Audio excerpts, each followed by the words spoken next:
Now, back in 2018, the UK government first committed to banning conversion therapy. Since then, they have published 3 research reports on the issue alongside a consultation. The consultation page notes that the government is currently analysing feedback, but is still yet to publish a formal response. Well, supporters of new laws have become increasingly frustrated at the delays to what they say is vital legislation to protect vulnerable groups such as gay and transgender people.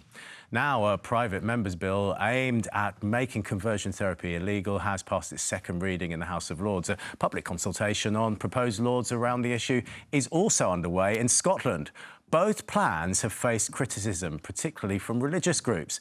The Christian Institute, which is an evangelical campaign group and charity, this week published a legal opinion they commissioned on the plans in Scotland, which said the proposals would have a chilling effect on the ability of religious bodies to teach and preach on any matters relating to sexuality or gender which conflicted with any of the official positions now adopted by the state. So today we ask, could proposed conversion therapy laws impact religious freedom? Joining me to discuss that are the Revd Canon Sarah Jones, a transgender priest and vicar of St John's in Cardiff, Debbie Hayton, a teacher and author who's also transgender, Andrea Williams, Chief Executive of Christian Concern, and Rabbi Dr Jonathan Romain from Maidenhead Synagogue. Good to see you all. Thanks for coming in. Sarah, so some Christian groups, well, they're worried that they'll be criminalised for holding traditional views, such as being against same-sex marriage or believing that people can't change their gender. Should it be illegal to hold those views and express those views? Yeah, I think it shouldn't be illegal to hold those views. I mean, personally, they're not views that I agree with, and I'd kind of rather people didn't think that, but I don't think we can be policing what people think. I think what we need to do is be smart enough to say that there comes a point when you're doing actions in this world, when you're doing something with someone or to someone, some things should be legal and some things really should not be legal. So that's, that's why I'm a supporter, really, in the process of this conversion practices ban. So it's crossing the line when you're influencing someone else. I mean, Debbie, that seems fair enough. And when you look at the private member's bill going through Parliament, the Scottish consultation, something would only be considered to be conversion therapy if it has the intended purpose of changing or suppressing a person's sexual orientation or gender identity. I mean, that feels pretty reasonable, doesn't it? But it's what that means, Sean. When we talk about changing somebody's gender identity, let's say like I was 12 years ago when I went to see a church minister for help. I was a married man who was struggling with a compulsion to transition, and I wanted to be challenged at that point. I wanted the options to be set out. I wouldn't have wanted to be in a position where the person who I consulted felt constrained within the law only to affirm a gender identity and not to say, are you sure about this, Debbie? Are you sure there's not some other way forwards from this? That's my worry. So you wanted to be challenged, but there are other people who they genuinely, they don't want to be challenged because they believe what their identity Well, is. I think it's important for people to be challenged. Looking back now, I sometimes think, did I need to do that 12 years ago? And it was those conversations that I had then that are so important to me now. Jonathan, when people think of conversion therapy, I guess what a lot of people, the image that comes up is exorcisms or electrotherapy, which are wrong. Those things are wrong. But it's much more than that when we're talking about conversion therapy and the laws that are coming in.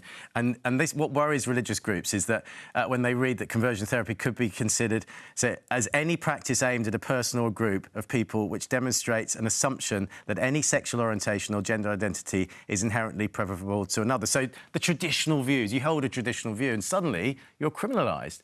That feels extreme, doesn't it? No, I think there's a clear difference between having an open conversation and putting on courses and sessions. And when you talk about conversion therapy, what do people say? They talk about suffering or enduring it or being survivors. In other words, it's a horrendous experience. And we really need to sort of keep in mind why we're having this conversation in the first place, which is it reflects the homophobic elements of some parts of the church, which is really strange because it's almost irreligious. Because if you believe that God created everybody and God God created people as they are, and you're not accepting them, then you're not accepting God.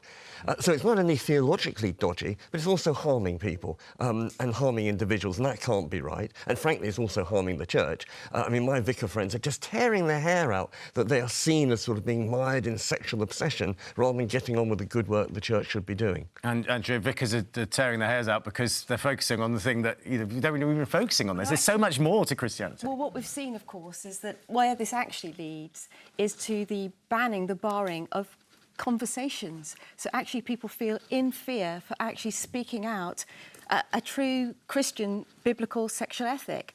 So for somebody like Debbie mentioned there, that there was a real need to be challenged 12 years ago to actually talk about what the Bible really says about being made male and female, to talk about that. And we're seeing all across this country now numerous cases in the classroom, in the medical room, in therapy rooms, where conversations are being policed and people are losing their jobs as a result of it. You know, there are some very high-profile cases where Church of England ministers in a Church of England school preach a very kind Church of England, a sermon, biblical sermon, and find themselves dismissed for gross misconduct, then reported to the terrorism squad, then reported as a safeguarding risk to children, merely for actually loving and speaking truth. And Sarah, it's loving to speak truth. Sarah, those cases, I mean, I don't have evidence of those, but just say, for example, those cases, those situations. Let's think about a vicar has a conviction, they believe that comes from God. Are you saying that we shouldn't be saying they shouldn't be doing their job, basically? Okay. No, not at all. What I'm saying is that none of us, actually, in this studio knows exactly what God thinks. We strive earnestly to understand what human identity is about. So this is our best guess stuff, and we put our heart and soul into it. But I see the other end of it, you see. I see what is happening is that people are saying, I have a view what your human sexuality or your gender should be, and actually I'm going to try and make you conform with that. Now, I went to therapy myself. I don't mind telling you, when I first realised I had to deal with my issues of my own gender. And I had a slightly different experience to Debbie, really, and that is I went to a counsellor. It wasn't a church minister, and my brief to her was, I'd like this back in the box, please. So I started off saying, let's see if I don't need to make a gender change. But the difference between that and conversion practices is that she wasn't sitting there trying to impose something on me. So we freely explored it. I wasn't damaged. There was no pressure about what I should think, what God wanted. And in the end, of course, I made my own decision. And 30 years later, I'm terrifically happy that it was a good decision. Yeah, Debbie, when Sarah talks about... respond. Can I just come in there? Because we've talked about these conversion practices, these abhorrent practices that went on in the past. Those are already illegal. Abusive and coercive practices are already illegal. And the worry about this proposed bill is that it will have such a chilling effect that the therapy which is described there would not be permitted, because therapists would be so frightened of a client coming back in 10 years' time and claiming historic cases of abuse going on. So what, Sarah, just to say, Sarah, do we have laws already to stop things like, exorcisms and, really serious stuff? There are two things about that. Firstly, the people doing the real therapy, because what you do with vicars is not therapy. Very rarely is anyone qualified in a therapeutic thing. So the British Psychological Society, British College of Psychiatrists are against what we're talking about now. What I would say really is that conversations are fine, but actually when you start imposing things, and it's not good conversation, what tends to happen is people are traumatised. I meet them down the line. Yeah, that's the real danger.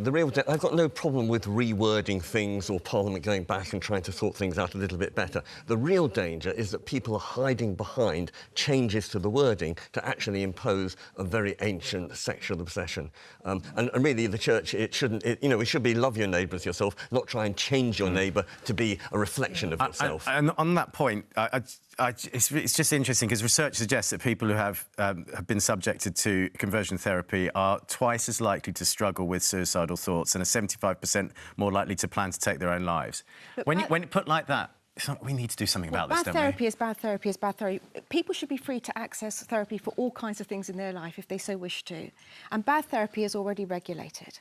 But the truth is, why should a person be stopped who's unhappy who's unhappy with their particular sexual behaviours? Why should they be stopped from accessing therapy freely? Or they're unhappy, or they're told they should be unhappy. No, and That's actually, the stats that you recognise there, we see many hundreds, indeed thousands of testimonies now across the world where people have come to terms with their biological sex, or they have chosen to move away from their what they describe as unwanted same-sex attraction, and they should be free to do so. And to make therapeutic spaces unsafe because we say there's only one way to go is deeply draconian, it's illiberal, it's not civilized, it's actually harming people from accessing the help that they need. That's what we need. We need a free, and tolerant space where one view is not imposed on the other. I would agree with that. But one thing we know about abuse in all its forms, whether it's domestic violence or sexual abuse, is that at the time, people involved in it question whether it's happening. They accept it, and years later they realise, hang on a minute, I was abused here. So it can be difficult to define whether you and I are just having a great chat or whether you're trying to impose your views on me in an unwarranted way. So having legislation makes that clearer. And it's a space that we already do.